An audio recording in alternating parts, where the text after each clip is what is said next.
Hello everyone, I am the storyteller, and tonight I am here just to help you relax, to drift off to sleep by the sound of the waves, like the whispers of old souls.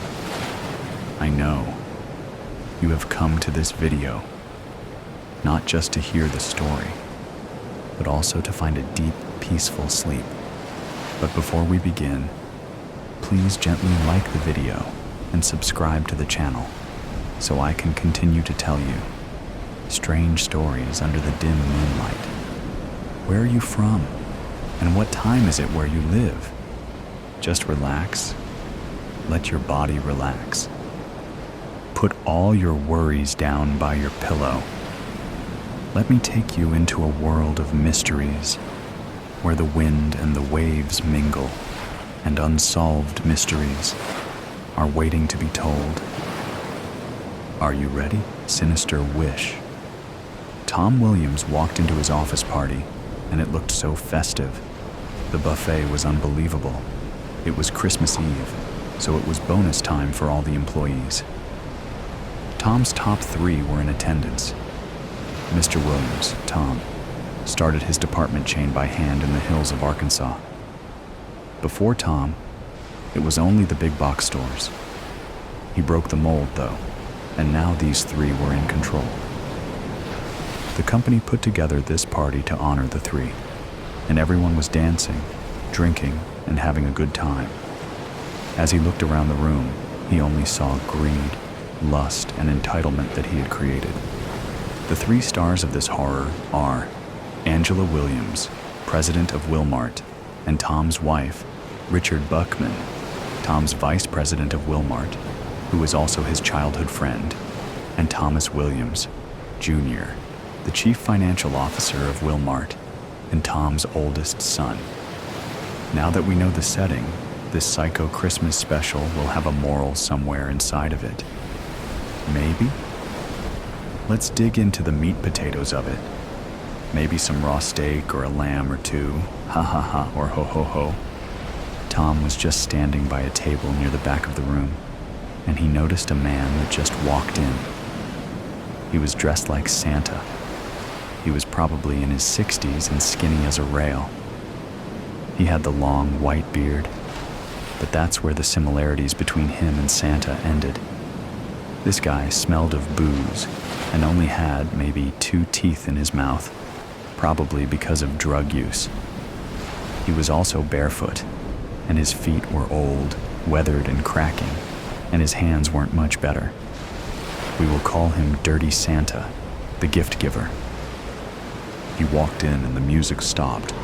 All the partygoers' eyes were trained on dirty old Santa.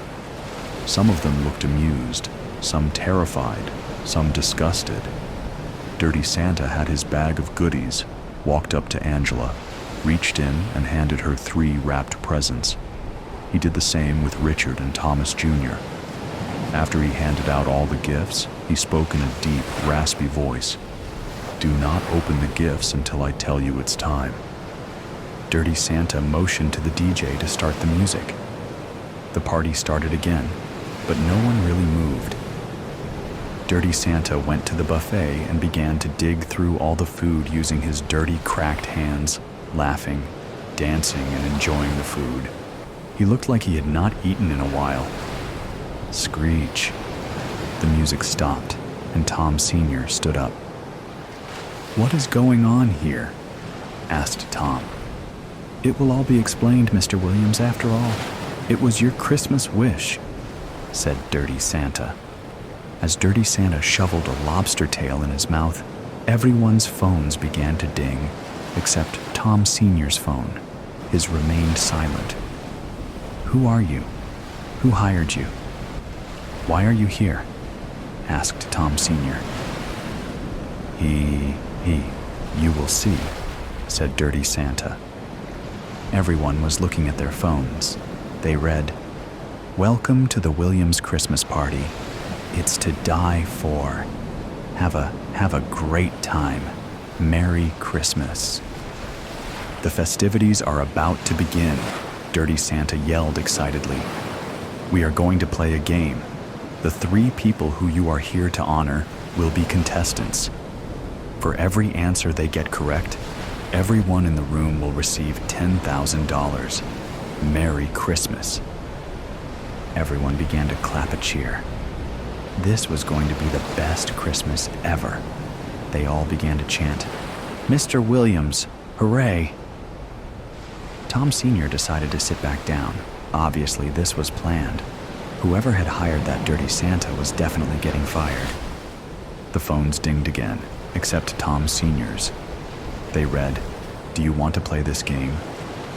Once accepted, the game cannot stop until the questions are all answered correctly from all 3 contestants.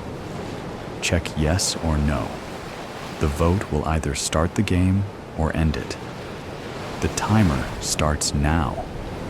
You have 3 minutes. Merry Christmas. Everyone was quick to vote, except the 3 contestants. They started to whisper among themselves. Ding. Okay, the vote is in, and the game starts now. Rules will be presented, and remember, be careful what you wish for. Santa is always listening. Merry Christmas. At that moment, in came a flood of elves surrounding everyone at the party. Question number 1 is for all 3 contestants. As a group, what is the one wish that all 3 of you can agree on? You have 2 minutes to answer. Remember, if you're wrong, then no prize will be awarded till it is answered correctly. Timer begins, Dirty Santa announced.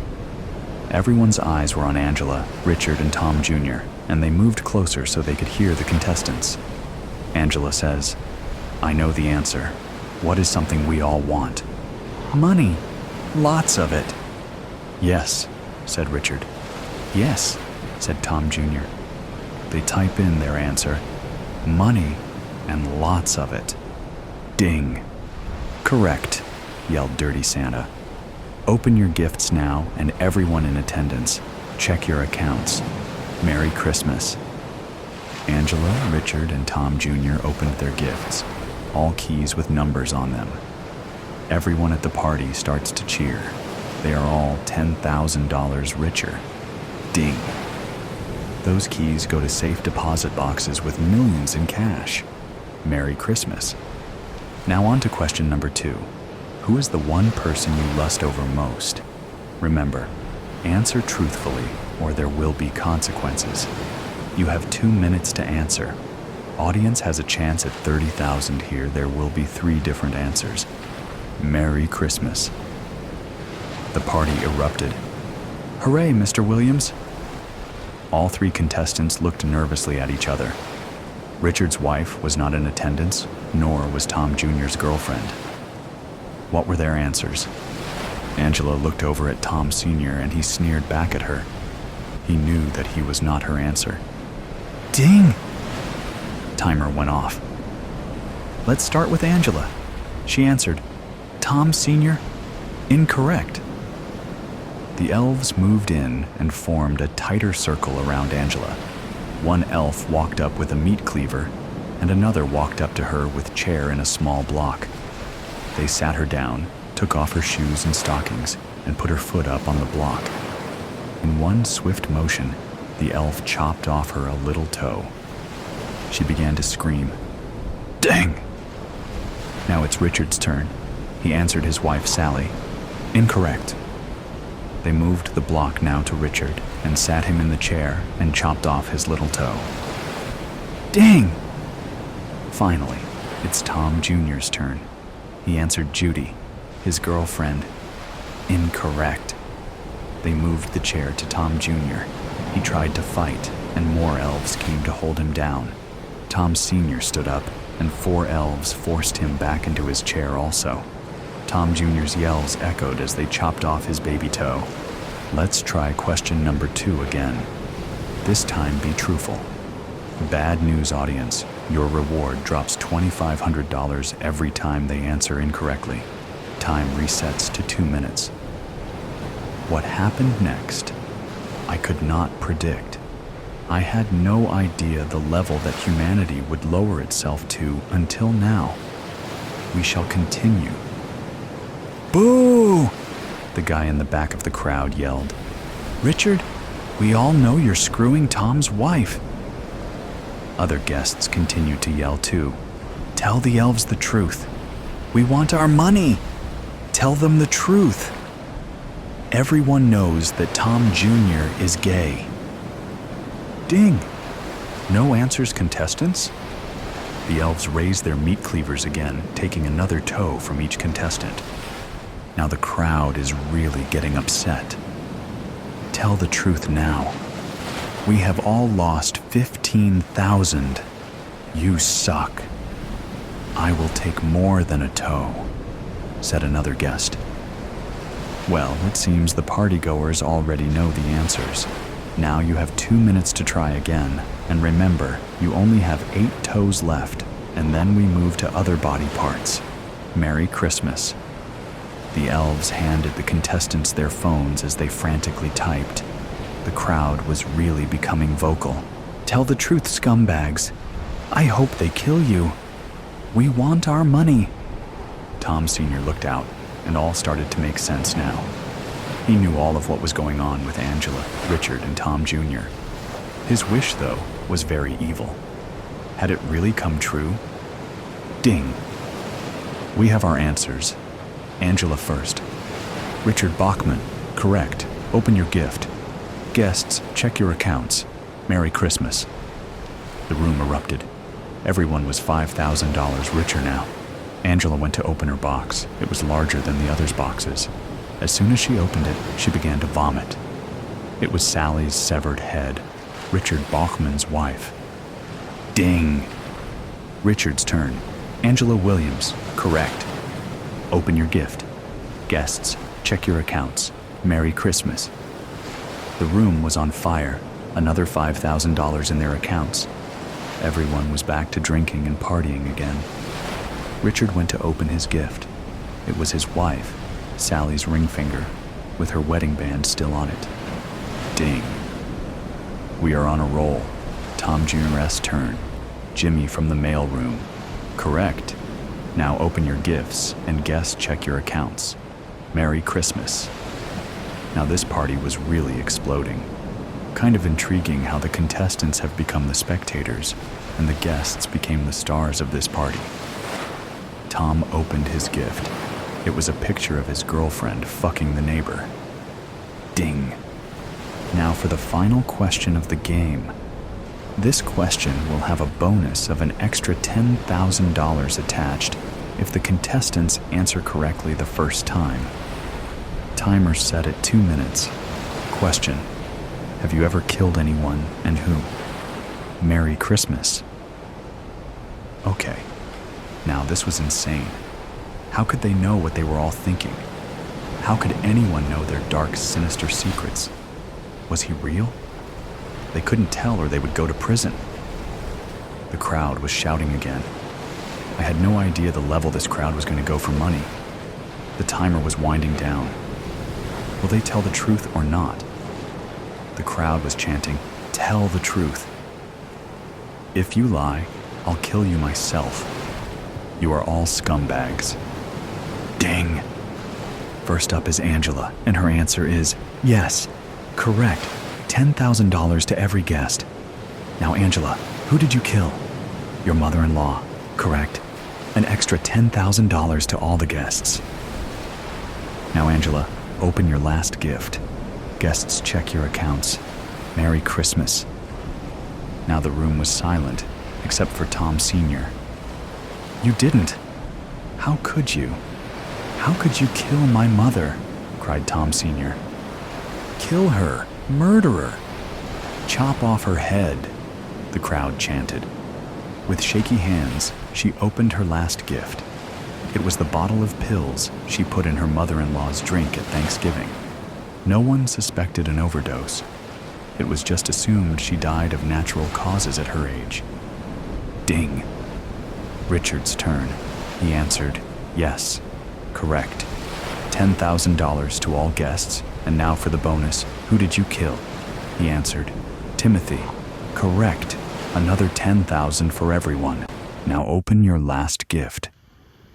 Timothy was Tom and Richard's childhood friend, who died in a hunting accident. Richard opened his last gift, and it was a picture of the three of them the day before they left for their hunting trip. None of the guests cared any longer. The joy had turned into rage. They were chanting, "Kill them! Murderers!" Ding! Last on the list of tonight's game, Tom Jr. Will he answer correct or lie? He answered yes, correct. Now for the extra 10,000. Frankie, Rebecca, Little Ricky, and Jimbo Silverstone, correct. One last gift to open. Merry Christmas. Tom Jr. was scared to open it. It was probably something horrific. His father was yelling now. "You killed that family, Thomas?" "What the fuck? That was you? You were the drunk driver?" Tom Jr. reluctantly opened his gift. "We have a bonus round. $50,000 for everyone tonight. In Tom Jr.'s last present is a revolver. This crowd has the chance to vote on whether to make Thomas Williams Sr.'s wish come true. Should Thomas Sr. kill these three, or should he not? Let's vote. 2 minutes on the timer. Merry Christmas." Now it was so quiet you could hear a pin drop. Only the sounds of the smartphones and the whispers of the three murderers. Ding. Votes are in, and it appears that the decision is unanimous. These three will die at the hands of our host, Tom Sr. If he does it, a $50,000 bonus will be added to all your accounts. Thanks for being part of this year's Williams Christmas party. Merry Christmas. Pop, pop, pop. The Bruja and the Brujo Clay was driving west on I-270 towards St. Louis. The radio was off. He was alone with his thoughts. His father had died 2 days ago, and he was on his way from Chicago to the services, trying to reconcile his feelings on the road. He loved his father, but the old man was very difficult at times. He didn't really view Clay as his son. He viewed him as his private property, to do with as he wished. It was always football practice, baseball games, wrestling meets, karate lessons, and more. Sometimes Clay just wanted to hang out with his friends and play some video games, but there was rarely much time for that.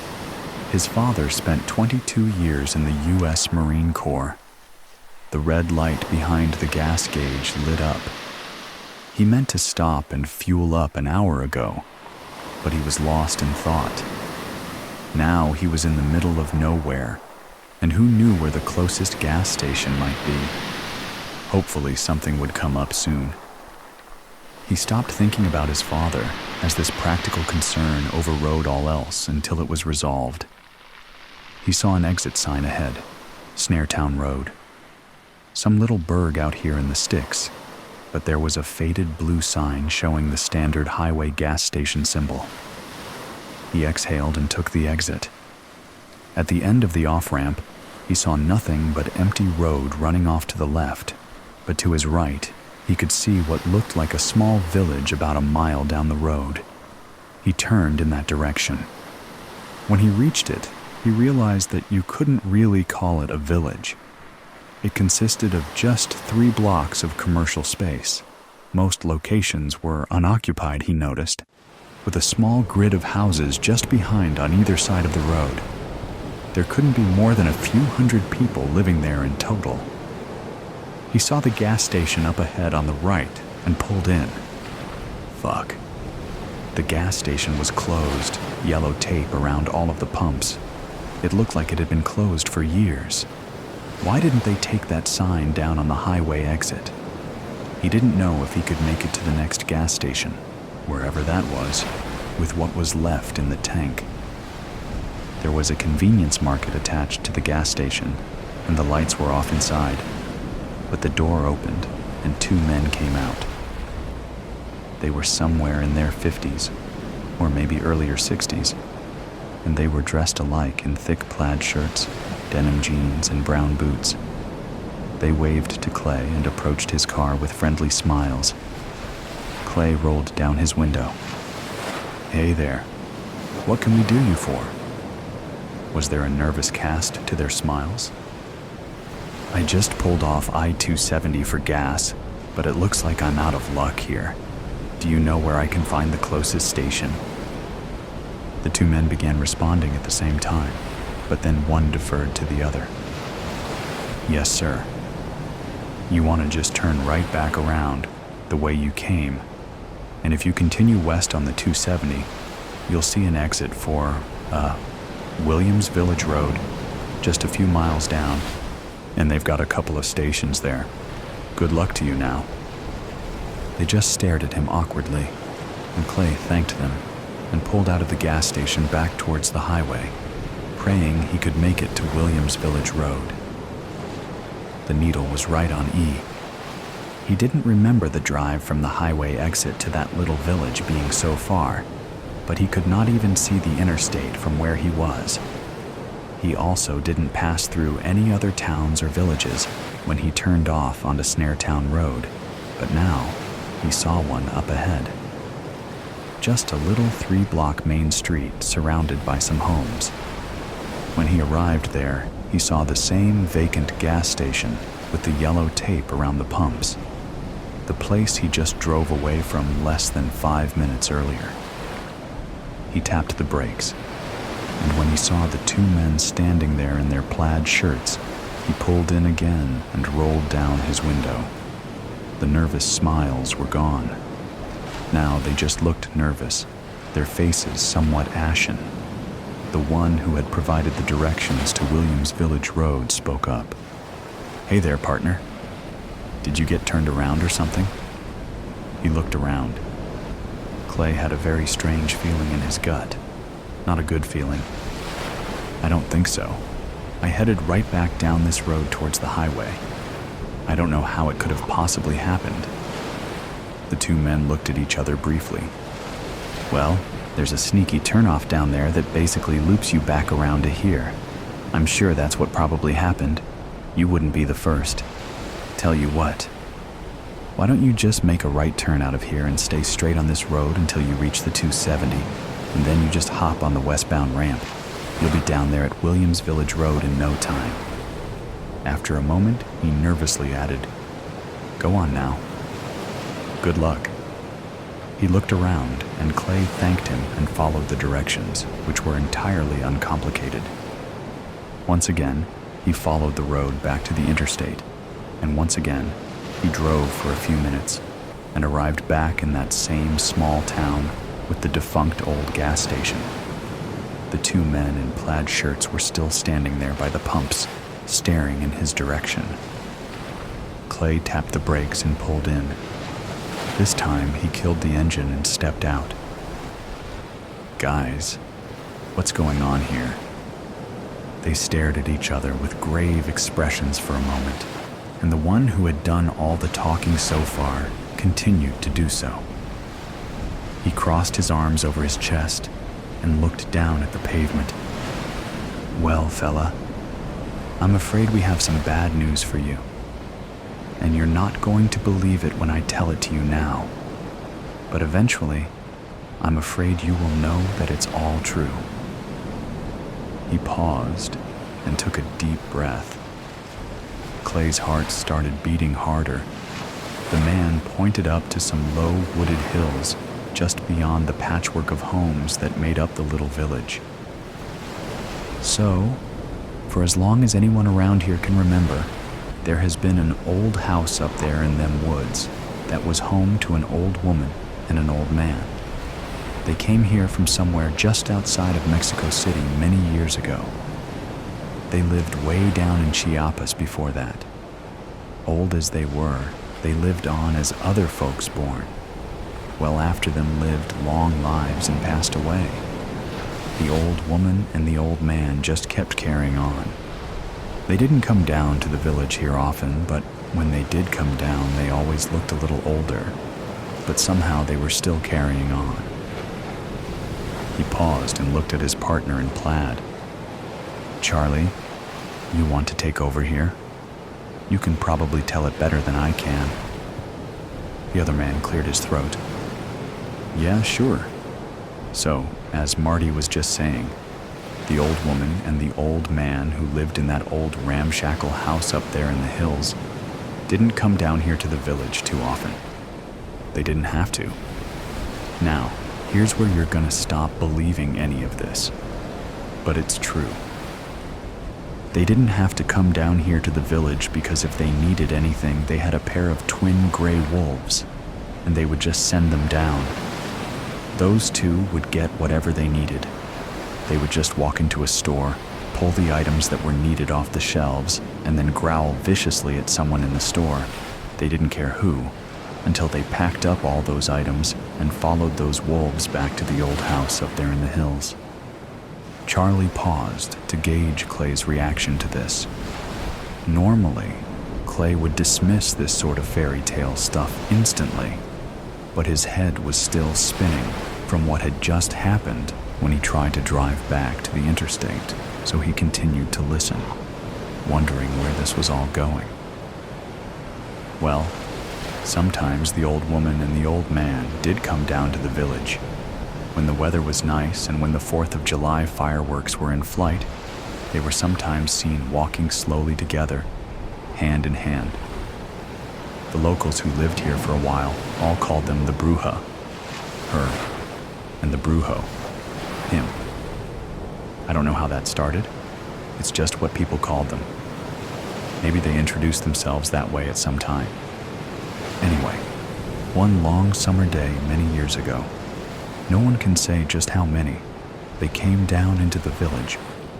They were walking slowly down this sidewalk right here when some drunk driver came off the interstate in a big old SUV looking for gas and more beer, and he swerved just enough to run the Bruja down. She was killed instantly, and the Brujo screamed in fury as the man exited his vehicle. Mere moments later, the twin wolves were there, and they had him surrounded, snarling with rage and snapping their teeth at him. The Brujo pointed down at the old woman, and without saying a word, the driver lifted her body and followed the old man back up to the old ramshackle house in the hills, the two wolves trailing behind. He paused there and raised his eyebrows, giving Clay a chance to ask any questions or express his disbelief. Clay just stared back at him, waiting to hear the rest of the tale. Charlie continued, "Well, that's when things changed around here for good. For starters, all of the usual deliveries that we received every week, food, gas, prescription drugs, retail products like clothing and shoes and such, just all stopped coming one day. That was the day that we woke up and found that drunk driver crucified by the side of the road just down there. He had a sign hung around his neck that read, 'Do not touch me,' and no one was brave enough to defy that warning. He stayed up there for almost a year, the crows picking the flesh off his bones.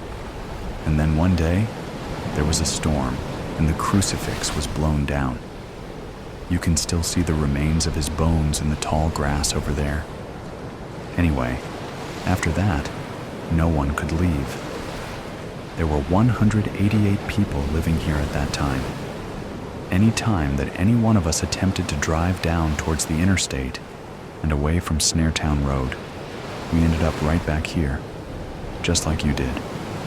Outsiders like you have turned up here over the years, and most of the time they were able to leave. But some, like you, found themselves unable to leave. No one knows why, but I assure you, it is real. You're with us now. I'm sure you seriously doubt all of this, but someday, you will be buried here." Marty nodded, and Charlie paused again, and this time, Clay was done listening to the story. He walked back to the car door. "Look, I don't know what kind of scam or joke you're trying to pull here, but I think I've heard enough. I'm leaving now." "See you soon," Marty said quietly and waved goodbye. He did not smile. About 5 minutes later, Clay pulled into the gas station again from the opposite direction. Marty and Charlie were still standing right where they were when he left. He put the car in park and rested his forehead on the steering wheel for a short time. Then he exited the vehicle. "All right, what the hell is going on here?" "Charlie just told you." Clay lifted his chin. "Okay, well, if there are no supplies coming into town, how do you all survive? What do you eat?" Charlie said, "Come with me," and walked back into the convenience market. It was mostly empty, with the exception of a few chairs and a fold-out table with a deck of cards on top. There was also a cold case, which was almost completely empty, and one of those large freezer chests that most people keep in their basement or garage. Charlie lifted the lid. It was empty. Every morning, me and Marty come down here at 8 o'clock and we check the case. Sometimes there's enough food for everyone. Sometimes there's only half that. On some days, there's just nothing at all. It's almost always frozen dinners and canned goods, but sometimes we find a bag of apples or oranges. And when someone here in town is sick, we will occasionally find a bag of prescription medications. Not always. One day there was a chainsaw, and that afternoon we got hit by a nasty tornado that knocked trees down all around. Knocked down some power lines too, but the power stayed on anyway.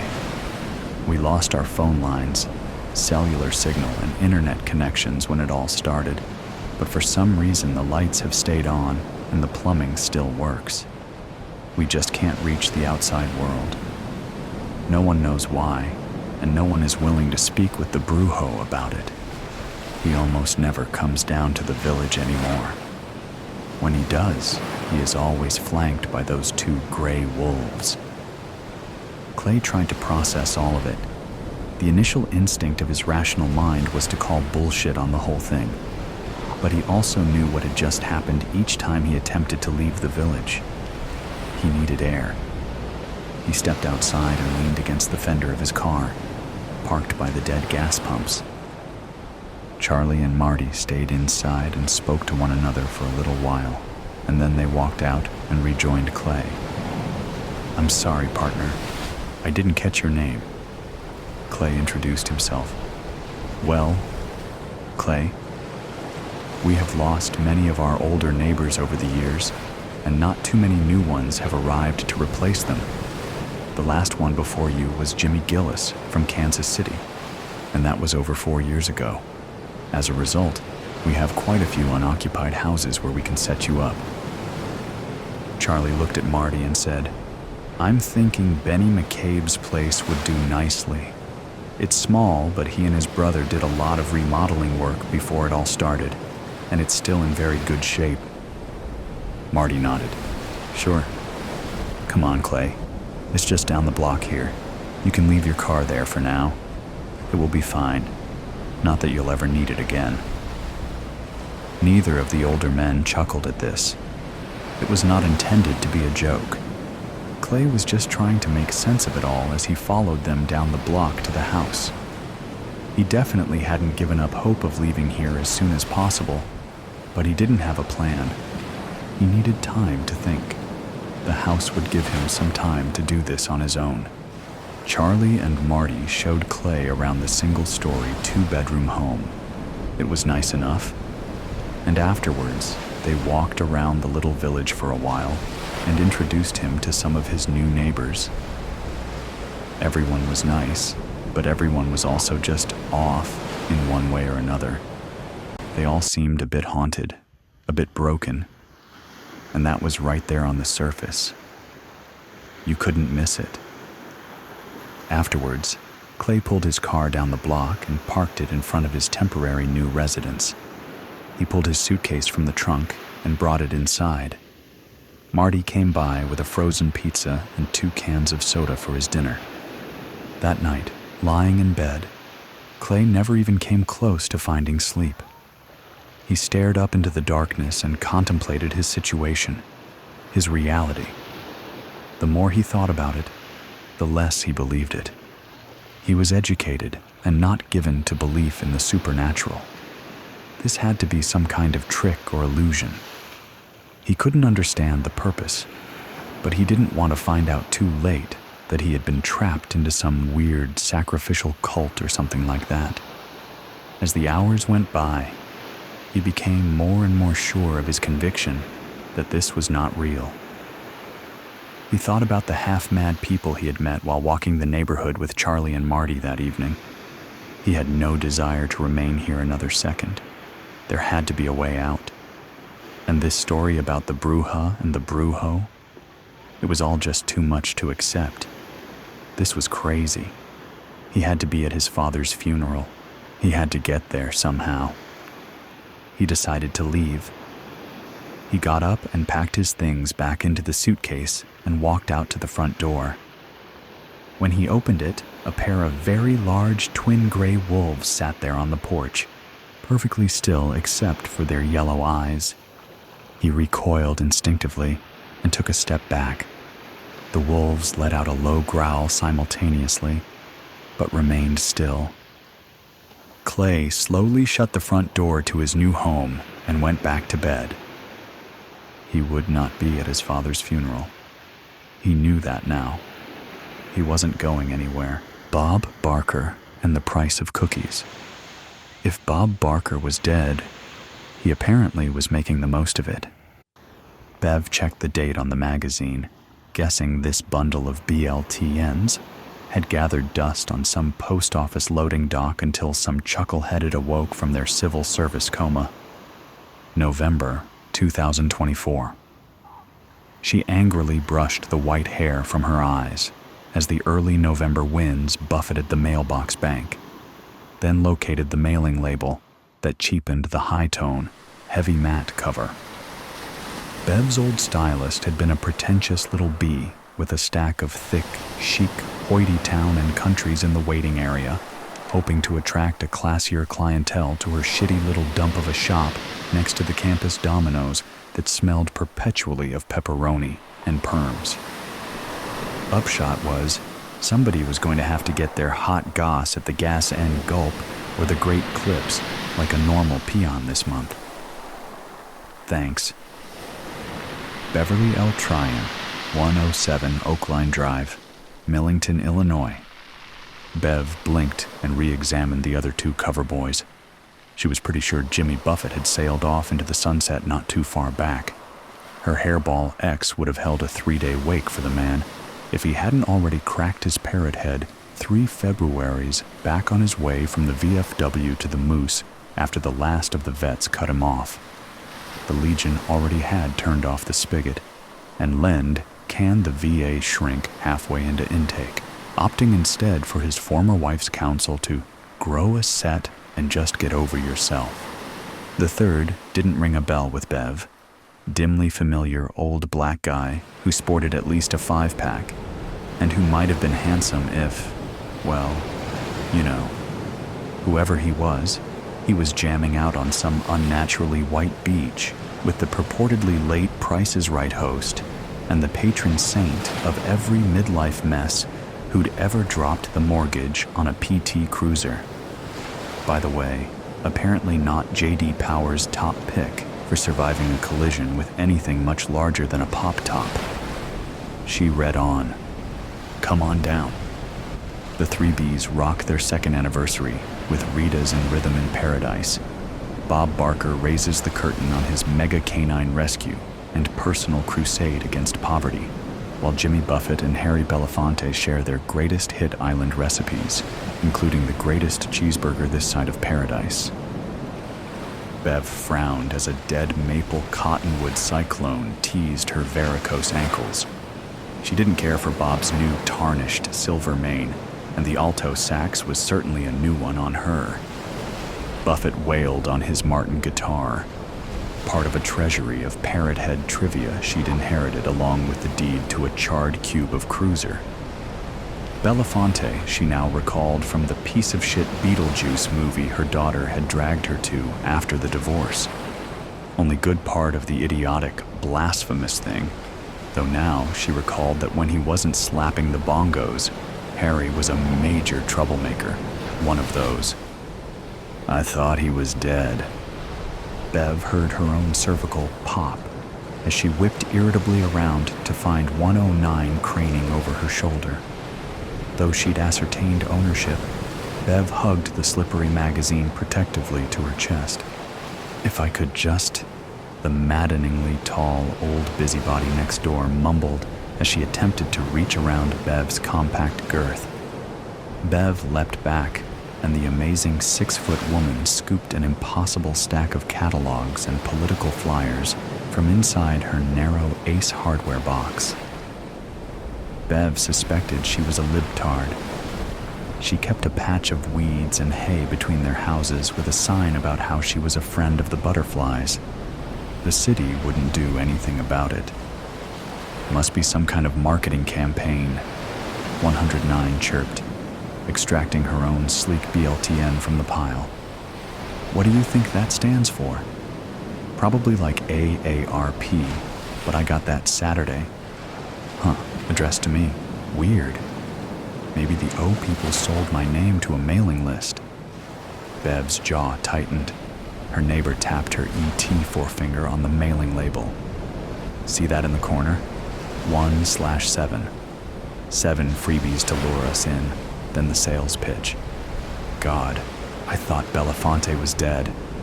You know, my mom actually met him during one of Dr. King's marches. I'm freezing my ass off. Later, Bev grunted, scuttling across the street, narrowly averting a Domino's driver who apparently thought 30 minutes or it's free was a personal code rather than a desperate marketing plea. The card floated to the olive shag as she slammed the front door shut against 109 and the others, those who'd wormed into the downtown fringe with their hippie gardens and rainbow flags and black Antifa Lives Matter and socialist blue yard signs as her neighbors cashed in one by one.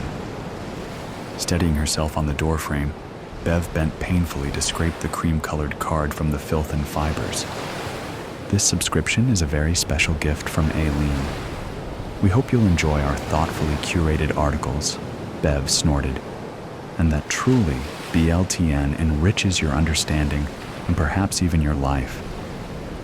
With love, Aileen.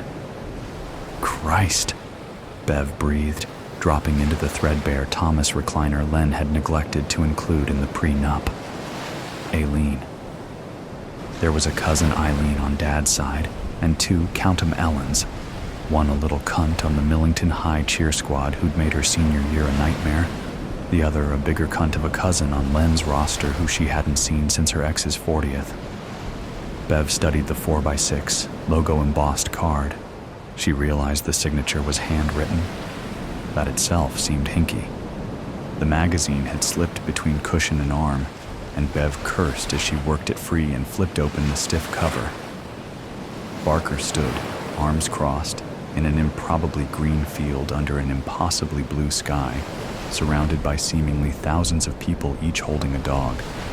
Every color and size, humans and canines, and breeds Bev had never seen in her 30-mile radius of a life, or that show with that scrawny little Mexican Cesar Milano, whatever. All dogs go to heaven, but Bob Barker wants all transcendents to have a forever home, too. See page 10. As Bev polished off her Marie Callender's meal to share Italiano meat lasagna with a dessert combo of Barker and Buffett, she was certain she'd been scammed on some elaborate and epic level. The old bait and switch. Len would have called it, probably, what was the phrase? Catfishing her for her Discovery card information, or Social Security.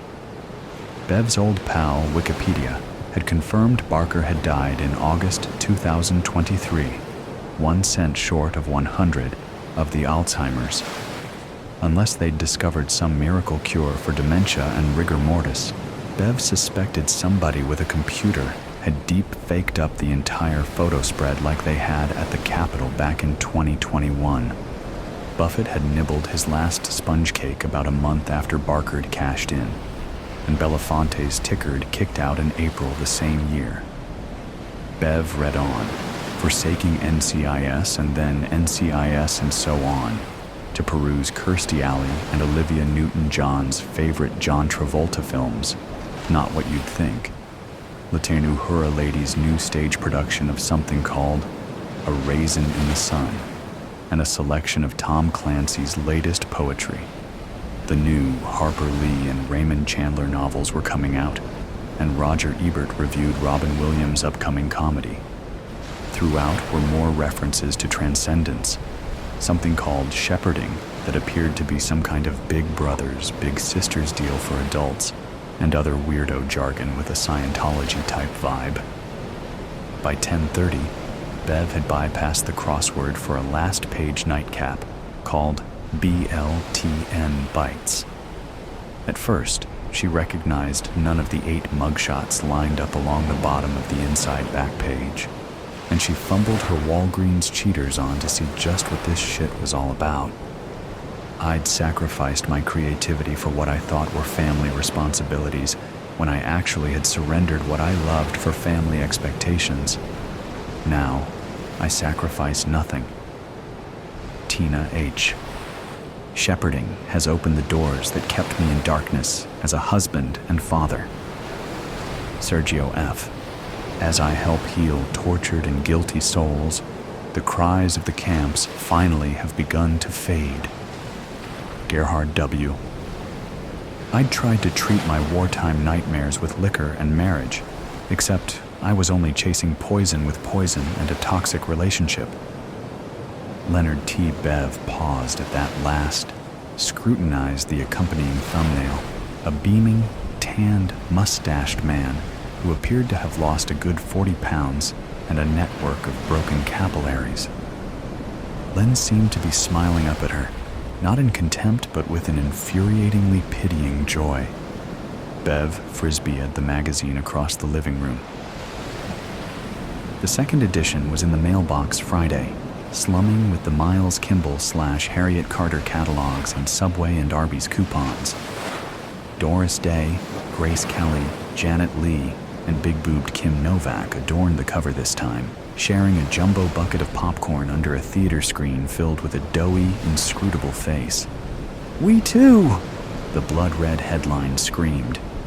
Hitchcock's blondes talk Weinstein, micro and macro aggressions, and traps and tips for tomorrow's Hollywood 2BIs. Bev's faintly glaucomic eyes did a full loop as she wondered what in the fuck a 2B was, and she turned from the trio of mailboxes before glancing about the dead, gray block and sneaking a peek inside 109. Beef and cheese and teriyaki chicken, Harry and David and Land's End catalogs, and 109's own copy of BLTN. Bev started toward 108's box, but a chipper voice shattered the frigid November air, and she tasted copper. "We have to quit meeting like this," 109 murmured, with a theatrically arched eyebrow, towering entirely too closely. "Oh, it's here. I was hoping. This would have been perfect for Thursday chemo." The WNBA's eldest draft pick looked more Panera's or Whole Foods than Arby's or Subway, pale and knobby and the color of chicken skin. "Shoot, I was hoping maybe you'd want mine," Bev lied, waving the glossy magazine. "You don't like it?" Uzdokas gasped.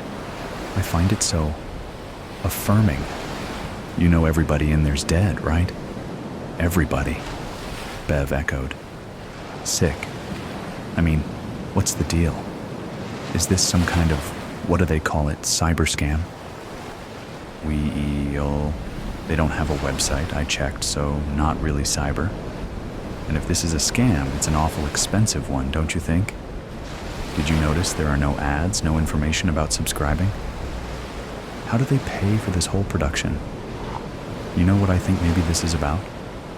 Second chances, better choices, leaving regrets behind.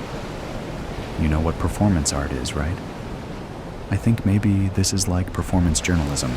Bev remembered how good fucking Len looked, considering his past stint as 240 pounds of flame-broiled road chuck. "I think you're batshit crazy," she snapped, struggling across the street with her slippery bundle with as much dignity as she could attempt to muster. Back in the cost-efficient, 60-degree comfort of her living room, Bev ripped through the December BLTN, scanning the names and faces of the dead. Cronkite, Winehouse, Plath, Walters, Shakur, Bogart, Cobain, Dr. King, Mr. Spock, the famous dead Kennedys building homes with Eisenhower, Johnson, Nixon, and a lanky and badly styled goateed fellow who, if Mrs. Werschnig's 5th grade history served her, had taken one in the balcony 40 and some odd more ago. This time, Bev snatched the card mid-flight, a gift from Aileen, just between us. Aileen. The tone was indefinable, the silence that followed arctic. Bev stumbled backward against the recliner's arm. Nat, do you know any Aileen? Wasn't there an aunt on your dad's side? You never listened. Bev's daughter sounded a decade older, though it had been a little less than 3 years since they'd last exchanged a spoken word. What? You never listened. You couldn't hear anything through your anger and hate. You wouldn't hear anything. God Natalie's voice broke into harsh, strained sobs. The hell are you babbling about? Bev snapped even as her fingers trembled around the smartphone.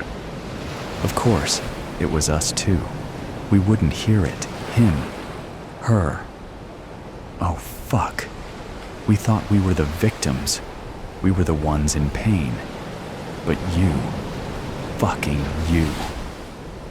Bev was now holding the phone in both hands, perched on the Thomas's arm as if suspended over infinite space. I'm not sitting here while you fucking cuss me out. You called me, Nat shrieked, gasping and now laughing murderously. After all this time, you called me to remind me what a poisonous, soulless, hateful old cunt you are. Well, her daughter panted. Well, I guess better late than never. Right?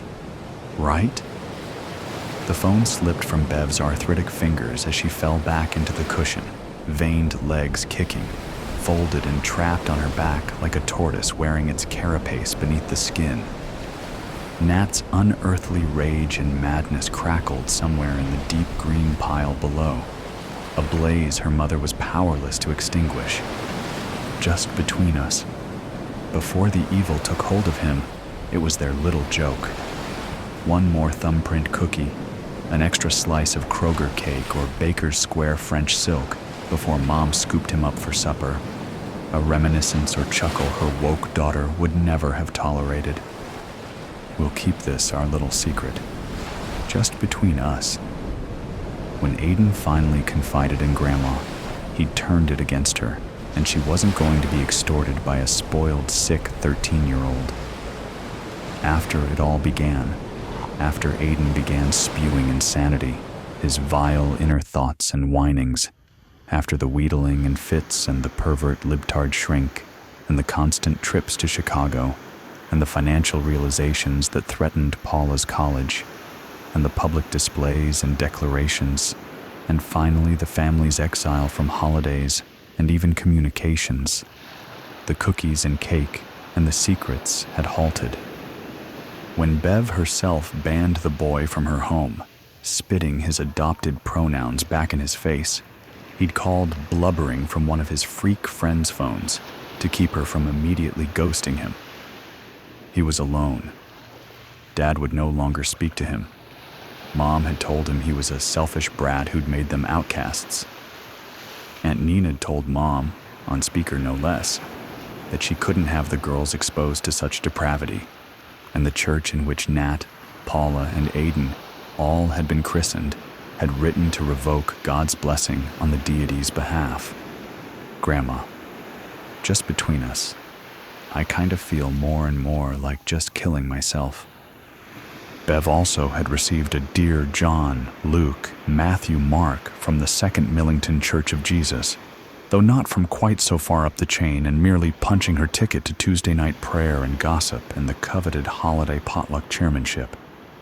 It had been months since Nat had so much as dropped her a check-in text, and the atmosphere at the Catholics' Thursday public bingo had dropped 20 or 30 degrees since Aiden's parentally unauthorized interview on the local AM morning show. Well, Bev had reflected, calmly, tonelessly. Better late than never. Oh, of course. She couldn't blame herself.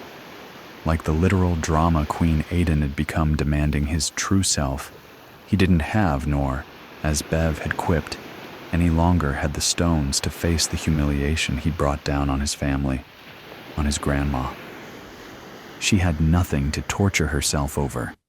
That was on the man with the swastika and Jesus tattoos who'd unloaded 7 slugs into the creature who was once her little guy in a Peoria LGBTQ health center lot to the tune of Genesis 1:27.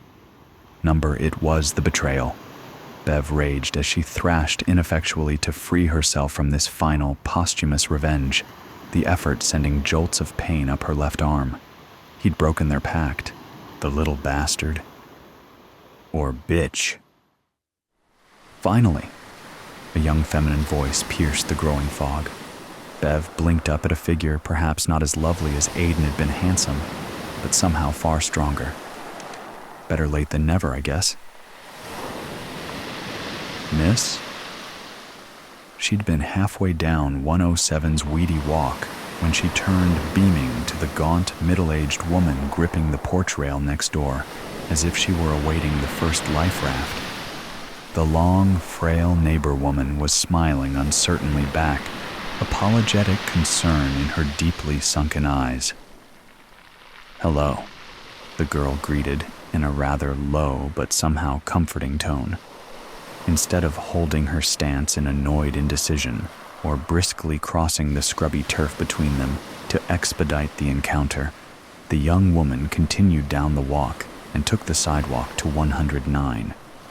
On closer examination, she was what some might call homely, slender but big-boned, crisp blue eyes, set perhaps a centimeter too far apart for standard, conformist beauty. But she moved with what Kelly's own mother might have called bearing, a confidence in who and what she was, and that whatever that was just, well, right. The girl waited at the bottom of the steps, inviting, inquiring, neither expectant nor demanding. "I didn't mean to disrupt your day," Kelly said. "I thought I might have heard something from, Beverly's a minute ago, and I just wanted to know everything was all right." "It is," the young woman smiled brightly. "So you're not... I'd understood she had a grandson." She did. "And please don't be sorry, I was coming to see you next. You've received your complimentary BLTN, Mrs. Grambling?" Kelly's head tilted before the smile returned. "Well, yes, though I'd have to say I'm at a bit of a loss as to what exactly it is I'm reading. Full disclosure, I'm in no position for long-term subscriptions."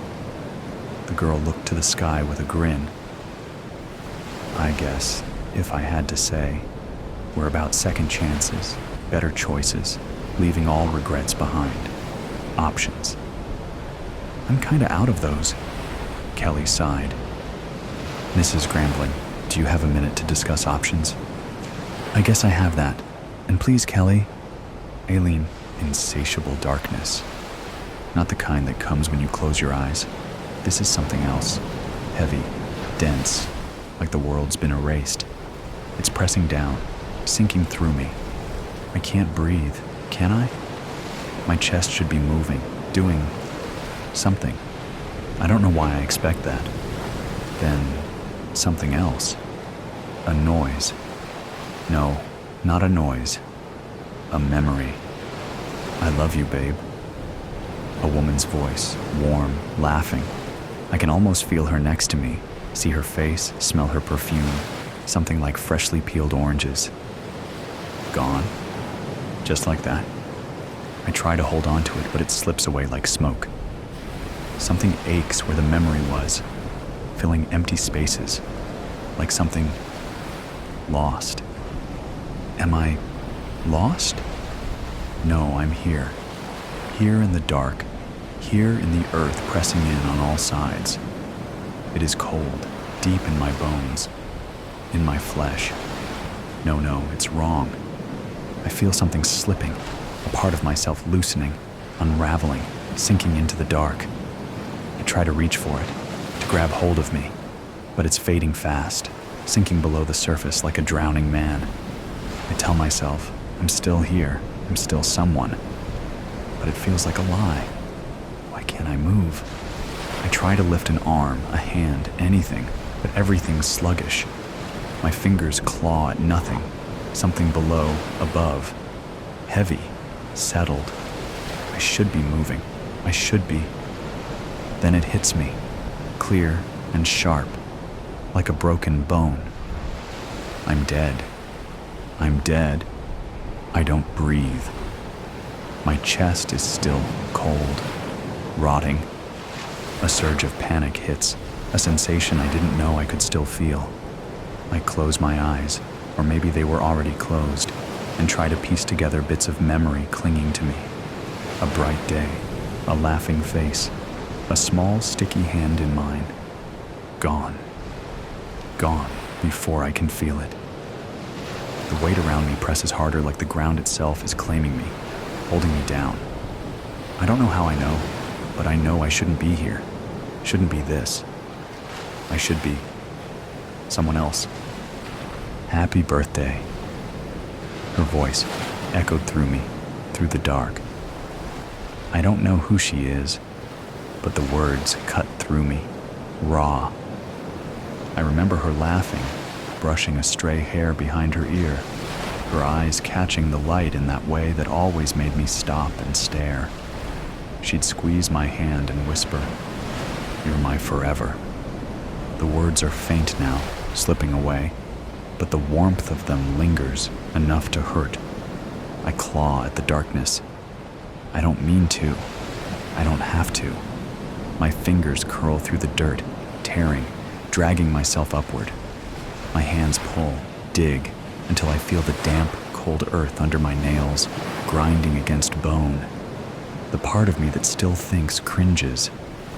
The other part? It just keeps going. It's like I'm watching from far away, a thought pulsing through my mind. Get out. Get out. Not a choice, an order I can't ignore, from deep inside, where the human parts of me are fading fast. I don't know how long I claw, but the earth loosens above me, cold air seeping in, something other than the dirt. It's thin, stale, the first taste of the world outside, and it makes me feel alive. Alive and wrong. My head breaks the surface, and the night air hits me, sharp. I gasp, but the air scrapes through me like glass. The world is blurry, washed out under the moonlight. Grave markers surround me, jagged teeth against the sky. This is where I came from, where they buried me.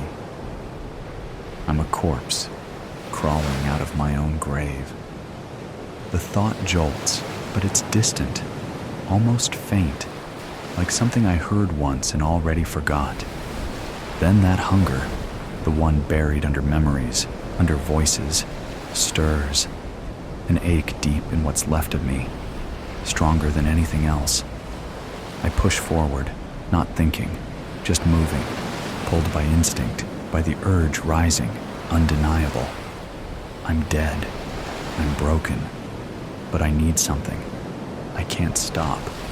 I can't go back.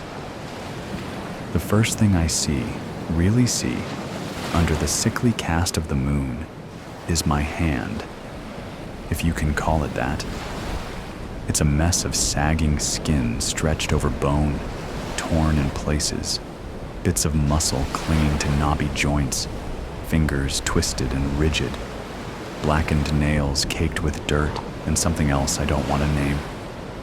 The sight, this thing I'm looking at, moving like it's mine, hits me like an electric shock, horror rushing up, strangling me. God, what am I? I try to scream, but all that comes out is a sound, low, guttural, inhuman, like an animal caught in a trap. My hand, my arm. No, this isn't my body. It can't be. The skin hangs in loose, rotting patches where it's not already gone, exposing sinew and yellowed bone. I look down and see my clothes, shredded, filthy, stained with patches that could only be. I shut down the thought, but the nausea twists inside me, pulling me towards something deeper. And then, as the horror swells, something else creeps in. It starts as a twitch, a need, deep and feral, like a slow burn crawling from my center outward. It coils in my stomach, my muscles, my bones, driving out everything else. A hunger, sharp, jagged, specific. I don't just want food. I want something else. Something alive. Number no, don't think it. Don't even say it. You don't want this. But I do. It's already there, growing, swelling, filling the hollow spaces inside until there's nothing left but the hunger. I try to push it down, to hold it back, but it's like caging fire. It flares, a force driving me to move, to push one unsteady, broken foot in front of the other, leaving damp streaks of earth where I walk. Ahead, movement, shadows, soft and slow. A person, bundled in a coat, walking the edge of the graveyard, flashlight in hand. I want to warn them, tell them to turn around, to run. Stop! But my body doesn't listen. I lurch forward. I'm watching, screaming inside, but I'm just a passenger, shackled here, while something else, some twisted, primal urge, takes the reins. My mouth opens, something wet and rotten drips down my chin, spilling onto torn clothes. But I can't stop. I'm close enough now to see him clearly, middle-aged, a little tired, maybe a little sad. He notices me, stops, frowning. Are you okay? His voice shakes, holding the flashlight up, illuminating my face. The light hits his eyes, wide with shock, as he takes in my face. His jaw drops, his lips tremble. Oh my God! Run! I want to scream. Run! But my mouth twists, letting out a moan, low and ragged, and it's enough to send him stumbling back, breath hitching in fear. He turns, but it's too late. My body surges forward, faster than I should be able to move, faster than anything this decayed body should manage. I catch him from behind, fingers sinking into his shoulders. I feel his body seize, the heat of him, the life. The hunger digs deeper, takes control of my hands, my teeth, drive into him, tearing at flesh like it's some kind of drug, some twisted ecstasy. He screams, his voice cutting through the night, but my body just keeps going. My teeth sink into his shoulder, the taste that hits my tongue. It's warm, alive. It fills me in a way nothing else can, something thick and metallic spilling down my throat, coating my mouth, and there's a sick satisfaction that follows, a relief even. Like I've finally given in to something I didn't know I wanted. Stop. Please. God, just stop. But there's no stopping. My mouth pulls back, jaws snapping down, over and over, feeling skin and muscle tear, tasting the salt and the heat of his blood. His body twists, weak hands pounding against me, scratching, fighting. But his voice is breaking, giving way to soft, strangled cries. It's him and me, my body devouring his, my mind screaming in silent horror, torn between the repulsion and the craving, both so strong I don't know where one ends and the other begins. I taste his life fading, bit by bit, until he stops moving, limp beneath me. My hands fall to my sides, and I'm left there, panting, mouth and hands covered in his blood. insides roiling with satisfaction and disgust. The hunger settles, just a little, but doesn't go away. It sits there, dark, waiting. I know it'll be back. I look down at what's left of him, the bloodied mess that used to be a person.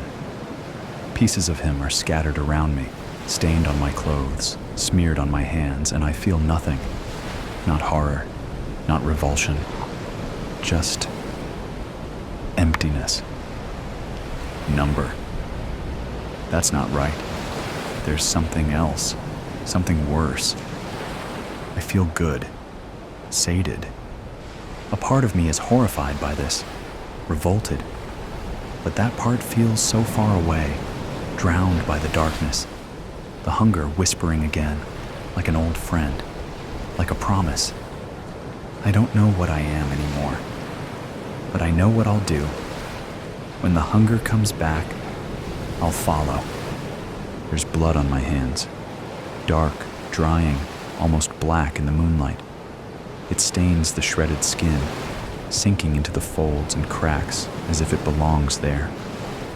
I stare, feeling nothing, but then a name surfaces in my mind, just a whisper that strikes like lightning. Emily. It hangs there, echoing in the dark.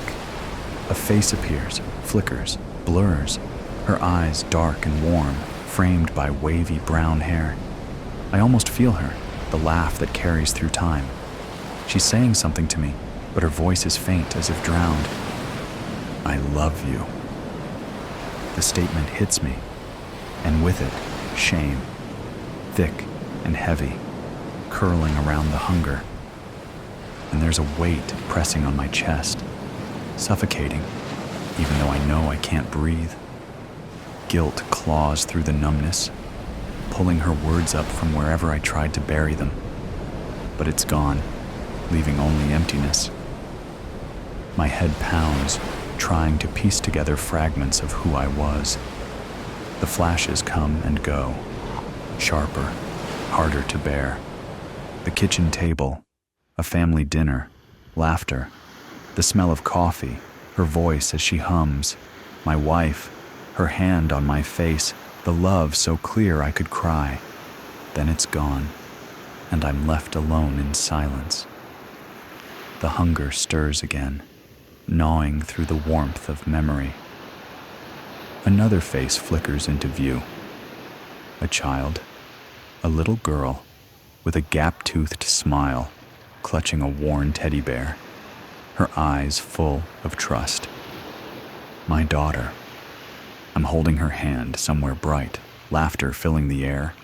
She'd giggle, squeezing my hand, saying, "Daddy, let's do this forever." And I'd smile, say, "Forever, baby." I feel it, warmth in my chest, something close to happiness, something I can almost touch. The thought stabs through, sharp and real, and the pain that follows is worse than anything I've felt. I want to scream, to claw this feeling out of me, but it's part of me, inseparable. My family, I need to find them. No. And that's when it hits, the full weight of it. They're gone, forever. I'm the one left here, trapped in this rotting shell, condemned to this endless gnawing hunger. A laugh bubbles up, ragged, hollow. I'm dead, but I'm still here, clinging to what's left of them in my mind, like some kind of pathetic penance. And yet, it'll never be enough to fill the void they left. The hunger stirs again, feeding on the pain, growing with each memory, each regret. But there's something else, faint, a whisper from the last remnants of who I was. You don't have to do this. I close my eyes, letting the memories wash over me, feeling their warmth, their pain. And for a moment, the hunger loosens, slipping back, and I'm just me, a person, a father, a husband. I can stop. I'm trying to cling to that sliver of clarity. I'll stop. But the hunger is there. lurking, waiting. I thought I could stop. I was wrong. The hunger comes back, an unrelenting, insatiable beast. It doesn't care about vows or memories.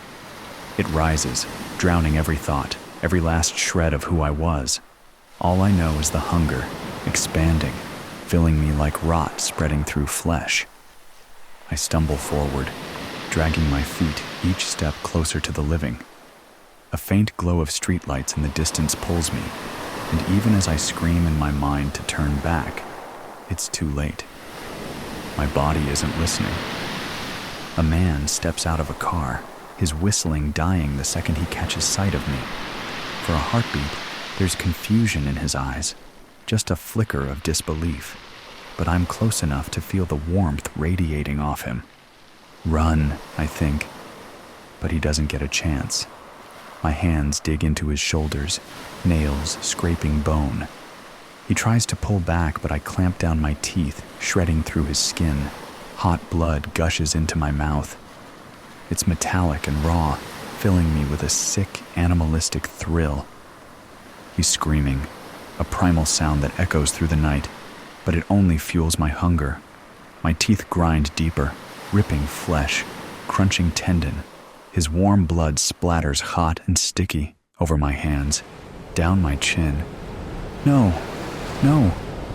The words spill out, garbled, thick with blood. Somewhere inside, I want to stop, loosen my grip, let him go. But the hunger claws at me, relentless, drowning out any shred of mercy. My hands keep moving, fingers tearing, teeth sinking deeper until I'm lost in the raw, brutal rhythm, ripping, gnawing, consuming. I don't stop until he's just a bloodied, hollowed shell at my feet, a nightmare painted in red. I stagger back, wiping my mouth. I can still taste him, feel him inside like he's become part of me. I stumble away. The hunger gnaws, relentless, twisting inside me. I turn a corner, desperate to escape, but there's someone else, a woman walking her dog, oblivious. No, please, not again. I beg, but it's useless. My body moves on its own, drawn toward her warmth. Her screams slice through the darkness as my hands latch onto her, fingers digging deep, holding tight. I bite down, tearing into her shoulder, the rush of her blood searing through me. It fills me, but somehow only sharpens the hunger, that endless, insatiable need that nothing, not even flesh, can satisfy. Please, I think, let this end. Let me die. But the hunger, it stirs again. I feel it, low and insistent, an ache that won't go away. I close my eyes, hoping for darkness, for an end. But there's nothing but the hunger, whispering. And I know in the deepest part of me that this will never end. I open my eyes, hunger gnawing at my bones, and find myself on a dark street lined with familiar houses. I don't know how I got here. One moment, I was somewhere else, sinking into darkness. Now I'm standing in front of a house that feels known. The porch light flickers weakly, barely alive. My eyes trace the door, the windows, edges worn by years of something I can't name. A tightness clenches in my chest. I'm not supposed to feel anything. But this place presses on me, screaming from a fading part of me I can't reach. I step forward, feet dragging over concrete. My hand, what's left of it, finds the door. I feel the metal, cold, sinking into bone. The door swings open. Inside, the smell hits. Coffee. And something warm, like number stop. But it's too late. I know this smell, this place. My feet pull me inside, down the dark hall. I'm moving without meaning to, my body betraying me, dragged forward. The hunger, that terrible hunger, pushes me on. A sound from upstairs. A creak. Tiny feet across carpet. I know what it is before I see.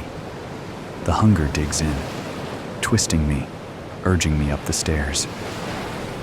I don't want to go, but I can't stop. At the top, a door stands slightly open, a strip of light spilling into the hall. In the center of it, a small shadow shifts. Daddy?